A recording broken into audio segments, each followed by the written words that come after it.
테이퍼링이 일어나면 시장에는 엄청난 악재고 시장은 충격을 받을 거라고 생각을 하는 면은 지금처럼 그때 상황과 지금은 틀리다라는 거를 좀 더 구체적으로 아실 필요가 있다라는 거죠. 상황이 다르기 때문에 반응이나 결과도 다를 거라고 보는 게 정상적입니다.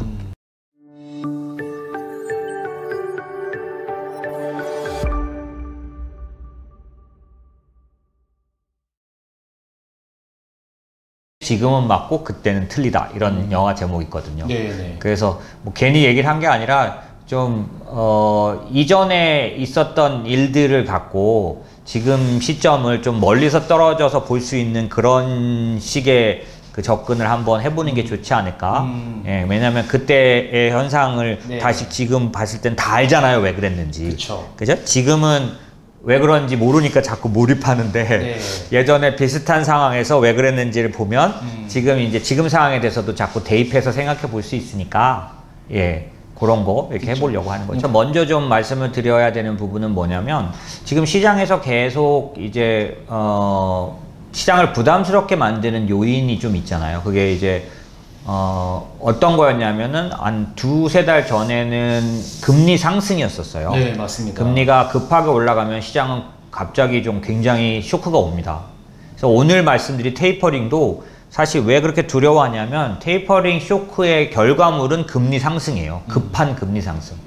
그렇기 때문에 두세 달 전에 금리 상승, 미국 장기금리가 막 계속 올라가서 이제 지금은 막 1.5까지 또 다시 내려와 있지만 그때는 1.7, 1.8, 막 1.9 막 이렇게 계속 올라가면서 1.8대 정도가 아마 제가 보기에는 장중에는 모르겠는데 1.8이 그때 제일 높았던 걸로 기억나는데 막 급하게 올라가는 금리가 시장에 쇼크를 줬었던 때가 있는데 그거에 대해서 지금 시장이 어느 정도 적응을 하고 나니까 어떤 상태가 됐냐면 요즘은 이슈가 터져도 이제 그 뭐라 그럴까요? 금리가 반응을 안 해요. 그리고 사람들의 걱정에서도 좀 벗어나 있죠. 그 다음에 이제 두 달 전쯤에 그랬다면 지금 이제 한 달 정도 전부터 시장을 걱정스럽게 만드는 요인은 인플레이션이죠. 네, 맞습니다. 예, 그 인플레이션의 걱정도 지금은 초기 때보다는 강력한 그런 정도가 좀 약해져 있습니다. 예, 그래서 지금은 또 새롭게 이제 더 구체적으로 이제 시장을 어렵게 만드는 요인 중에 테이퍼링이라는 용어가 이제 또 자주 들리고 있는 거죠. 그래서 저희는 이제 그런 식으로 시장의 이슈가 되는 것들 그 정면에서 혹은 그 전에 좀 말씀을 드리다 보니까 한 두세 달 전에 장기금리 상승에 대한 의견을 회사 세미나 때 말씀을 드렸고 그게 이제 시장에서 이제 덜 걱정거리로 됐다고 좀 전에 말씀드렸고 그 다음에 5월달 세미나 때는 인플레이션에 대해서 자세히 좀 다뤄드렸어요. 그래서 이번에는 그러면 인플레이션 관련된 거에서 이어서 나오는 테이퍼링 얘기를 좀 드릴 거고 테이퍼링에 대한 부분이 더 어떤 주요한 주제가 된다면 다음 달 회사 세미나 때는 테이퍼링에 대한 얘기를 좀 더 자세히 다루겠지만 지금은 우선은 시장이 테이퍼링을 걱정하고 있고 그 걱정하는 그런 현상들이 뭔가를 한번 이렇게 생각을 해본 다음에 그게 진짜로 일어날 수 있는지를 오늘은 좀 간단하게 좀 살펴보려고 하고요. 그래서 지금 보시는 화면처럼 지금 테이퍼링이 시장을 굉장히 어렵게 하는 요인 중에 하나는 아까 말씀드린 것처럼 2013년도에 테이퍼링이라는 용어가 시장에 등장하자마자부터 이 빨간색이 미국 10년물 금리인데 거의 90도로 상승해요, 금리가. 저것 때문에 지금 시장이 걱정하는 거죠. 인플레이션조차도 금리 인상과 테이퍼링과 관련돼 있어요. 연준이 빨리 금리를 올리기는 그런 거를 우리가 짐작할 때 테이퍼링에서 알 수 있거든요.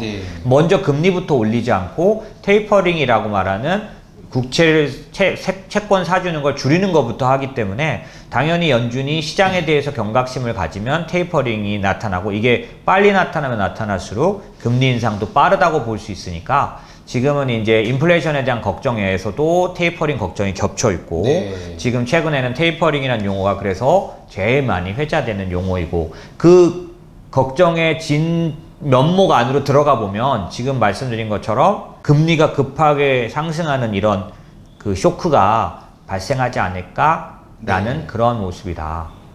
그렇게 그쵸. 보시면 됩니다. 네. 저 급하게 금리가 상승한 정도는 어느 정도였냐면 2013년도에 저도 기억이 나는데 연초에 미국 10년물 금리가 1.5 정도였었어요. 네네. 지금 1.5 정도거든요. 네. 지금 근데 어느 정도 된 거냐면 연말에 3% 갔어요. 2배 갔네요. 네. 근데 2달 전에 1.8 갈 때 시장 막 흔들리고 조정했거든요. 네, 근데 네. 3% 갔다고 보세요. 어떻게 되겠나. 그러니까요, 진짜. 그죠? 엄청나잖아요. 네. 그러니까 그러다 보니까 그런 충격이 이번에도 이제 나타날까봐 걱정하고 그런 다음에 그런 부분들이 나타나고 있는 거죠. 그래서 네. 그때 당시에 그럼 저렇게 왜 금리가 수직으로 상승했는지의 원인들을 보면 네. 이번에도 두려워하는 모습이 나타날 거니까 준비해야 될지 아니면 그때와는 다른 상황일지를 한쪽 면에서 생각해 볼 수 있으니까 네네. 그때 당시 상황을 제가 좀 오늘 설명을 드릴게요. 네네. 버냉키라는 연준 의장, 지금은 제롬 파월이잖아요. 이 버냉키가 5월 달에 그 상하원 연설에서 문제를 일으킵니다. 네. 이게 첫 번째 테이퍼링에 관한 언급인데요. 자, 이제 보시면 첫 번째 사건, 버냉키가 일으킨 발작을 일으킨 사건은 2013년 정확하게 5월 22일 날이었습니다. 상하원 의회에 버냉키가 연준 의장으로서 등단을 해서 참석을 해서 말을 하는데 뭐라고 말했냐면 이제 경기가 빠르게 살아나고 있고 그러기 때문에 네. 유동성 완화로서 하던 국채를 매수하던 국채 매수를 곧 줄여갈 거다 라고 얘기를 하는, 그러니까 결국 그게 테이퍼링이라는, 그거를 이 사람들이 말할 때 테이퍼링이라고 말하지 않아요. 근데 그 현상을 저희가 금융에서는 테이퍼링이라고 부르기 때문에 테이퍼링을 곧 개시하겠다라는 그런 선언을 5월 20일 날 딱 한 거예요. 상하원 의회에서. 네. 그 의회 증언이 진행되는 동안 장은 막 폭락했고 그 다음에 끝나고 나서는 설왕설래와 엄청난 쇼크가 오기 시작했습니다.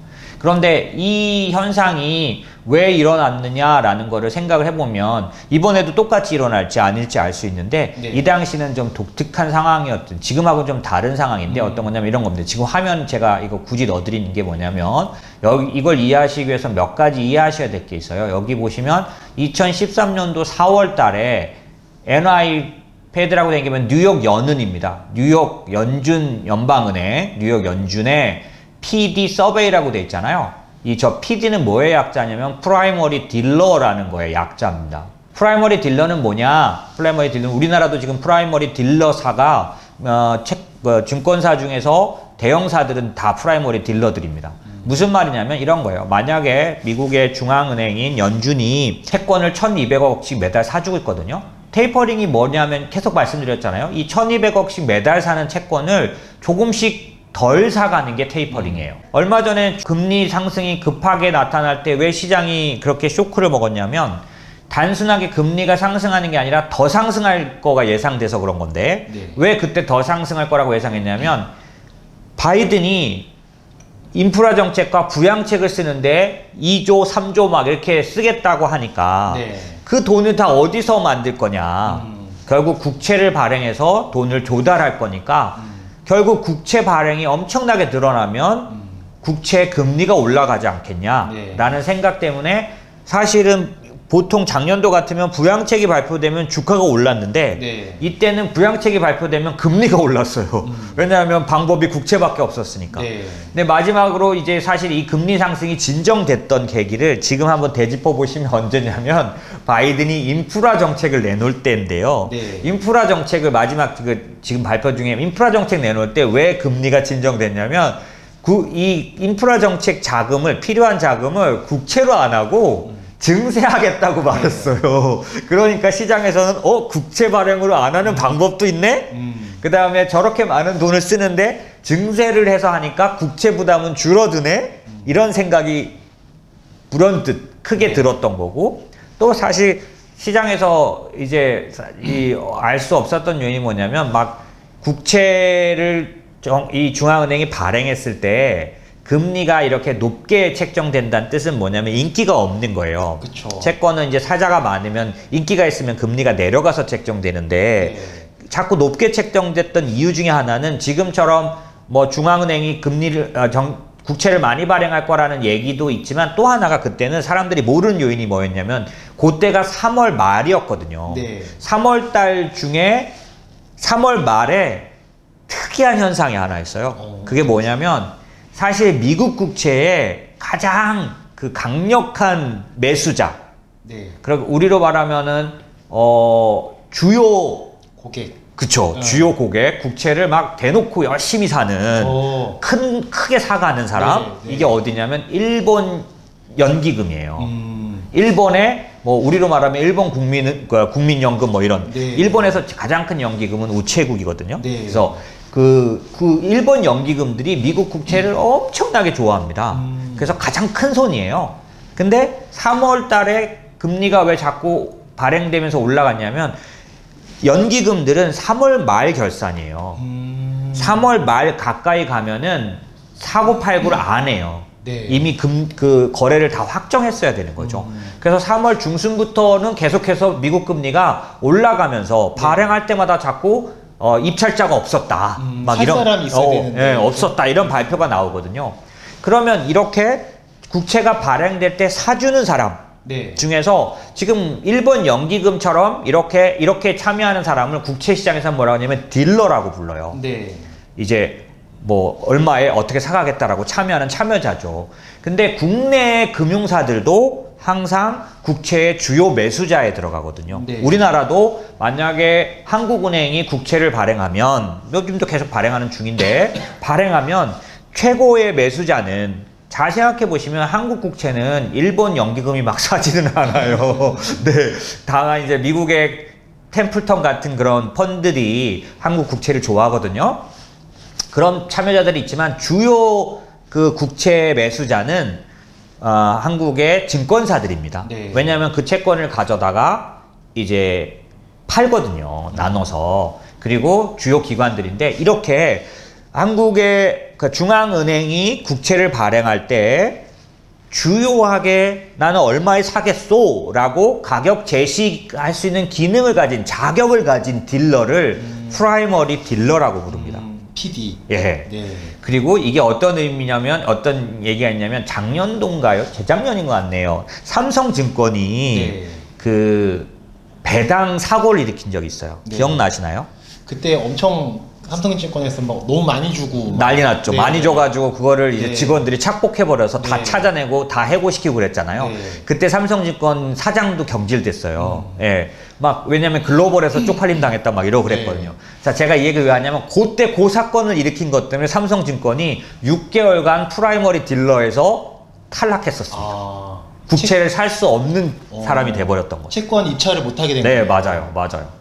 그러니까 이런 역할을 하는 게 프라이머리 딜러입니다. 이해하셨죠? 그래서 미국 국채 시장에 참여하는 프라이머리 딜러는 그러니까 당연히 골드만삭스, JP모건 막 이런 데일 거 아니에요? 네네. 그 PD들에게 서베이 해봤다는 거예요. 2013년 4월 달에 네네. 5월에 버냉키가 증언하기 전에 지금 같은 때죠. 네. 테이퍼링이 언제 발표되냐 막 이러고 있을 때 지금 5월 달에 우리나라 PD들에게 이번에 그 국채가 발행되면은 얼마를 사겠냐 물어보는 것처럼 언제 중앙은행이 네. 국채 발행을 국채 매수를 줄일 것 같냐고 물어본 거예요. 이제 이해되시죠? 네. 2013년 4월에 물어봤더니 지금 같은 답이 나온 거예요. 그게 이제 이걸 보는 방법은 이렇습니다. 뭐냐면은 2013년 4월 달에 저게 단위가 10억 달러니까 450억 달러를 사고 있었는데 2013년 4월에 그 다음에 밑에 칸 보시면 2013년 6월이라고 뜨잖아요. 네. 4월 달에 450억을 사는 거를 지금 제가 빨간 칸 쳐놓은 거 보시면 2013년 12월에 가면 250억으로 줄일 거라고 보는 거예요. 이게 테이퍼링이 시작되는 거잖아요. 왜냐하면 4월 달에 450억, 6월 달에 450억, 7월 달에 450억을 사니까 이때는 매달 같은 금액을 사니까 아직 테이퍼링이 시작 안 된 거예요. PD들에게 물어봤더니 2013년 12월 달에 250억으로 처음 줄일 것 같다. 이렇게 말한 거고요. 네. 위에 25TH, 미디언 75TH 뭐냐면 전체 PD 중에 25% 정도만 네. 그러니까 25%도 아니고 사실 25%라고 보시면 편하겠네요. 25% 정도만 그러니까 소수의 사람들만 네. 2013년 12월이 되면 국채 매수를 중앙은행이 줄일 것 같다고 예상한 거예요. 나머지들은 보세요. 나머지 주요 그 PD들은 전부 그대로 2013년 12월에도 450억을 살 거라고 그냥 예상하고 있는 거죠. 그러니까 똑같네요. 테이퍼링 안 할 거라고 보는 거잖아요. 그죠? 네. 그 중에서 2014년 4월이 돼야 처음으로 줄일 거라고 보는 데가 조금 이제 대세였잖아요. 결국 이때 PD들은 PD들은 어떻게 봤냐면 2014년 4월이 돼야 비로소 네. 테이퍼링이 시작될 거라고 보고 있는 거예요. 네. 그거를 서베이를 통해서 우리가 알 수 있었던 거죠. 이제 이해하실까요? 네, 이때 2013년 4월 달에 서베이에는 그렇게 나타나는 거예요. 아주 극소수의 사람만 네. 2013년 12월 달에 테이퍼링이 시작될 것 같다라고 예상하고 있었던 거예요. 뒤집어 말하면 2013년 5월 22일 날 이 주요 국채 매입자들조차도 그 중에서 일부분만 12월에 테이퍼링이 시작될 거라고 생각하고 있고, 그러니까 2013년도 내내 테이퍼링은 상상도 안 하고 있는데 5월 달에 갑자기 테이퍼링을 곧 시작할 것 같다고 말했으니까 이 말은 어떤 이 뉴스가 나가자마자 시장은 뒤집어져 버린 거죠. 다 안 할 거라고 알고 있었는데. 그렇죠. PD들도 저렇게 생각하고 있고 소수만 저렇게 생각할 정도니까 다수의 의견은 뭐겠어요? 올해 안에는 테이퍼링 안 한다. 네. 이렇게 생각하고 있었던 거잖아요. 그러니까 모두가 생각 안 하고 있는데 갑자기 연준 의장이 발표하니까 뒤집어졌겠네요. 난리가 난 거죠. 예. 그래서 지금 좀 전에 보여드린 것처럼 저렇게 전날 기점으로 해가지고 금리가 폭등을 하기 시작합니다. 예, 놀랬기 때문이죠. 네. 이제 다 미리미리 대비를 하고자 하는 네. 세력들이 더 많이 모여들다 보니 강력하게 금리가 상승하기 시작하는 거죠. 예상 안 했기 때문에 쇼크가 온 거죠. 그래서 지금으로 생각을 해보면 잘 생각해 보세요. 희한하지 않나요? 지금은 아직 중앙은행이 오히려 늦게 할 거라고 자꾸 얘기하는데 시장이 안 믿어. 시장이 뭐라 그러냐면 계속 아니지? 일찍 할 거지? 할 것 같은데. 네.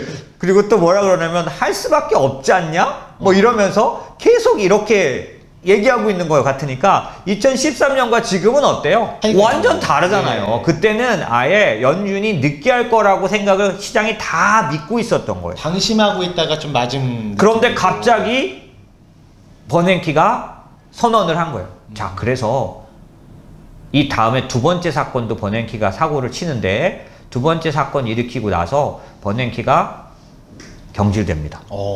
그래서 옐런이 그 다음 타자로 들어온 거예요. 왜냐하면 중앙은행장의 책무 중에서 네. 시장과 소통하는 걸 굉장히 높게 봐요. 시장에 충격을 주면 금융시장이 붕괴되거든요. 네. 지금 좀 전에 말씀드린 것처럼 시장에 충분히 이렇게 얘기를 안 하고 해버렸기 때문에 쇼크를 줬는데 이게 버냉키의 생각이 짧았다고 평가하는 거예요. 시장과의 소통에서 실패했다고 보는 네. 거죠.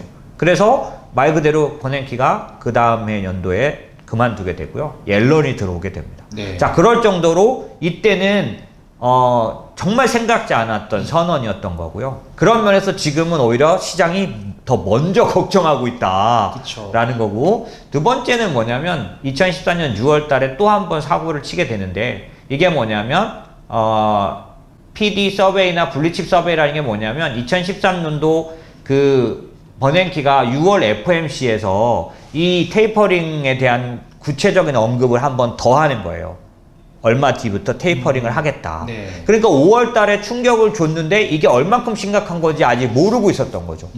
그래서 수습을 하는 게 아니라 거꾸로 한 번 더 구체적으로 강화시키는 바람에 이제 시장은 완벽하게 충격에 휩싸이게 된 거고, 이게 왜 그런 충격이었는지 알 수 있는 게 2013년 이제 그 6월달 서베이를 보면 더 구체적으로 나타나는데, 보시면 프라이머리 딜러 같은 경우는 이제 어느 정도 그 테이퍼링에 대해서 대비를 하고 생각을 바꾼 걸 좀 알 수 있어요.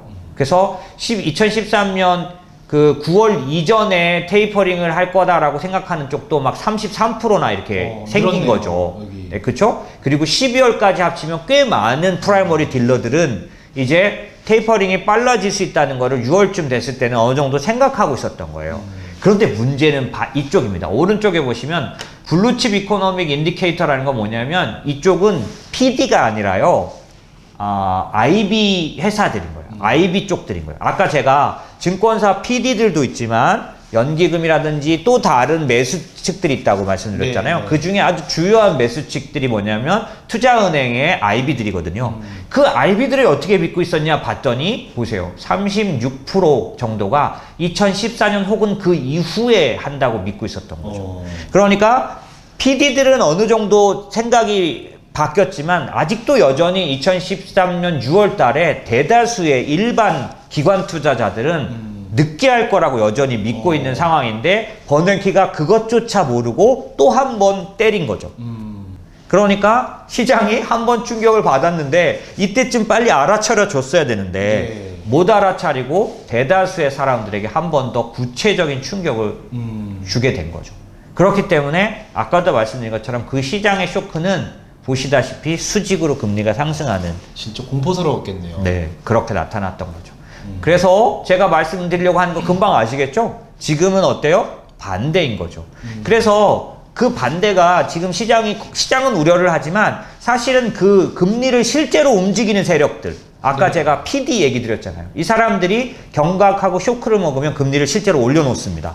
왜냐하면 이들이 생각한 대로 투자를 대규모로 하기 때문에. 자, 두 번째, 이때부터 연준이 뭘 하기 시작했냐면 지금까지는 프라이머리 딜러에만 서베이를 해왔는데 지금은 새로운 중요한 서베이 대상을 새로 만들어냈습니다. 그걸 뭐라 그러냐면 마켓 파티스펜트라고 말하는 시장 참여자 서베이라는 게 이제부터 아주 중심이 되는 서베이가 되기 시작해요. 이때부터는 양쪽 다 아주 중요한 의견 수렴자가 됩니다. 연준이 프라이머리 딜러에게만 물어보지 않고 2014년부터는 마켓 파티스펜트라고 말하는 시장 참여자 서베이도 역시 동시적으로 중요하게 다루기 시작해요. 왼쪽에 보시면 그런 면에서 시장 참가자에게 설문하는 게 아주 중요한 위치를 점점 차지하기 시작하는 거죠. 이게 뭘 말하냐면 지금 연준은 프라이머리 딜러에게만 물어보지 않고 시장 참여자들에게도 다 물어보고 있는 상황이라는 거죠. 그리고 버냉키가 2013년도에 했던 그 실수를 다시는 하지 않으려고 하는, 그래서 참가자들이 어떤 식으로 생각하고 있는지에 대해서 조심스럽게 파악하고 있다는 거죠. 그러면 지금 참가자들이 어떻게 생각하고 있냐라고 하면 PD하고 MP한테 물어봤더니, 이건 2021년 3월에 물어본 겁니다. 이들에게 물어봤더니 어떻게 돼 있어요? 테이퍼링이 2023년 1분기에 일어날 거라고 말하는 쪽들이 이제 있고, 일찍 해도 2022년 1Q에서부터 쭉 보시면 거의 2023년 1분기까지 늘어져 있고, 대부분의 사람들은 늦게 할 거에 대해서 어느 정도 생각하고 있는 거죠. 예. 그러면 지금 제가 말씀드리는 게 뭐냐면, 기본적으로 지금 연준은 지난번에 2013년도의 실패를 거울 삼아서 한쪽에게만 물어봐서는 안 된다. 혹은 이쪽 참가자들이 생각하고 있지 않을 때 발표하면 큰일 난다 라는 걸 알고 있기 때문에 이 참가자들이 미리미리 테이퍼링 시기를 알 수 있도록 뭘 하려고 할까요?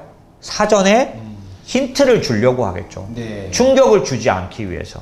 그리고 시장에서 어떻게 생각하고 있는지를 자세히 항상 체크하고 있겠죠. 왜냐하면 자기가 말한 게 시장에 충격을 줄까 봐 항상 걱정하고 있는 거죠. 왜냐하면 테이퍼링이라는 건 굉장히 중대한 사유이기 때문에 이 중대한 사유를 행할 때 버냉키처럼 경솔한 행동을 하지 않기 위해서 아까 말씀드린 PD와 MP에게 서베이를 지속적으로 해가고 있으니 이번 연준은 절대로 갑자기 뜬금없는 소리를 하지는 않으려고 한다는 거죠. 그렇겠네요. 그렇죠? 그래서 그런 면들이 달라졌고, 지금 FOMC 참여자들 중에 연준 의사결정을 하는 이사들의 파란색들이 보면 전체적으로 보면 갑자기 매파적인 스탠스를 할 수 있는 사람보다는 보통 저희가 말하는 도비시하다 그래서 비둘기 쪽의 사람들이 훨씬 더 뚜렷하고 크고 많다라는 거죠. 그래서 연준은 갑작스러운 의견 결정을 할 가능성이 현재는 굉장히 낮아져 있고요. 지난번 2013년대에 또 다른 실수가 뭐냐면 그 테이퍼링이 그 시장에다 말을 했는데 충격을 받으니까 거꾸로 연준이 충격을 받아서 말을 번복하기 시작합니다. 2013년도 9월 달에 이제 제가 내용을 넣어놓은 걸 보면 이게 의사록을 발췌한 건데 2013년도 9월 달 의사록에 보면 뭐라고 돼 있냐면 원래는 9월 달에 테이퍼링이 개시되도록 돼 있었으나 확신이 아직 없고 그 다음에 경기 둔화 연결 가능성이 아직 우려감이 있어서 테이퍼링을 하기 전에 회복의 증거들을 좀 더 기다리기로 결정했다. 이 말은 테이퍼링을 연기한다라는 발표예요. 네. 그러니까 연준은 5월, 6월의 충격을 굉장히 깜짝 놀래서 대한 다음에 원래 자기네들이 결정했던 그런 기간조차도 뒤로 연기해버려서 정작 테이퍼링은 2013년 12월에 2014년 12월 부분 보실래요? 보시면 2014년 1월부터 750억 달러의 자산 매입을 이제 덜 사는 테이퍼링을 시작하겠다라고 공식적으로 발표하는 거죠. 결국 9월 달에 하려던 거를 미루기까지 했다는 거죠. 네. 지금 시장은 거꾸로 빨리 할까봐 걱정하지만 저 때는 시장의 상황 때문에 오히려 미루기까지 했다는 거죠. 그래서 좀 전에 말씀드린 것처럼 지금 시장은 2013년대 때하고는 정반대로 가고 있고요. 말씀드린 것처럼 연준이 갑자기 시장에 충격적인 발언을 할 가능성은 그때의 그런 그 버냉키가 경질되고 그 다음에 시장을 급락시켰던 그런 사태들을 볼 때 다시 똑같은 일을 반복할 가능성은 없다. 뒤집어 말하면 연준이 테이퍼링을 늦게 한다, 언제 한다 이런 말은 그냥 믿으셔도 된다는 거예요. 그러니까요. 구체적으로 언급하기 전까지는 미리 그렇게 이때 먼저 할 거야, 연준이 뒤통수를 칠 거야 막 이렇게 생각은 하지 않으셔도 된다. 왜? 연준이 뒤통수를 치면 어떤 일이 발생하냐? 저렇게 시장 충격 때문에 자기들이 감당할 수 없는 사태가 되고 그러다 보면 연준 의장도 그만두게 된다. 그러면 당연히 그렇게 하지 않을 거라고 보시는 게 상식적이죠. 그래서 이번 테이퍼링 같은 경우에는 그때처럼 이 테이퍼링이 발표 났을 때 시장에 충격을 엄청나게 줄 거라고 생각하는 건 사실은 좀 아닐 거라고 저는 보고 있습니다. 오히려 시장이 지금 미리 반영하고 있다. 테이퍼링이 일어나면 시장에는 엄청난 악재고 시장은 충격을 받을 거라고 생각을 하는 면은 지금처럼 그때 상황과 지금은 틀리다라는 거를 좀 더 그 구체적으로 아실 필요가 있다라는 거죠. 상황이 다르기 때문에 반응이나 결과도 다를 거라고 보는 게 정상적입니다. 테이퍼링이 발표됐을 때 오히려 기본적으로 금리가 내려가고 기본적으로 시장이 다시 정상화될 가능성도 극히 높아요.